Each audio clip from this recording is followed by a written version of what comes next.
শাকিব খান তো আসলে আজকে একদিনে তৈরি হন। শাকিব খান অভিনীত আসন্ন সিনেমা প্রিন্স শুরু থেকেই আলোচনার কেন্দ্রে রয়েছে, যেটি পরিচালনা করছেন আবু হায়াত মাহমুদ।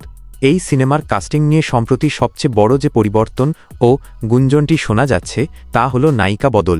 শাকিব খানের ব্লকবাস্টার হিট প্রিয়তমা এবং বরবাদ এ অভিনয় করে কলকাতার অভিনেত্রী ইধিকা পাল বাংলাদেশে তুমুল জনপ্রিয়তা অর্জন করেন। প্রিন্স সিনেমাতেও তার থাকার কথা ছিল, কিন্তু পরে এই সিনেমা থেকে ইধিকাকে বাদ দেওয়ার বিষয়টি জানা যায়।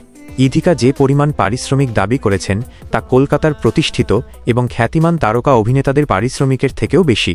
একজন নতুন অভিনেত্রীর বাংলাদেশের সিনেমা থেকে এত বড় অঙ্ক দাবি করা নিয়ে প্রযোজনা টিমের মধ্যে সমালোচনা তৈরি হয় এবং শেষ পর্যন্ত তাকে বাদ দেওয়ার সিদ্ধান্ত নেওয়া হয়। ইধিকা পালের বাদ পড়ার খবরের মধ্যেই নতুন করে জানা যায়, প্রিন্স সিনেমায় শাকিব খানের নায়িকা হিসেবে ছোট পর্দার জনপ্রিয় অভিনেত্রী তাসনিয়া ফারিনকে চূড়ান্ত করা হয়েছে। এটির অফিসিয়াল ঘোষণা আসে আজকে এবং একটি ছবিও পোস্ট করেন অভিনেত্রী। এটি হবে প্রথমবারের মতো শাকিব খানের সঙ্গে তাসনিয়া ফারিনের জুটি বাঁধা। ফারিন নাটক এবং ওটিটি প্ল্যাটফর্মে নিজের অভিনয়ের দক্ষতা প্রমাণ করেছেন এবং বড় পর্দায় এটি তার দ্বিতীয় সিনেমা।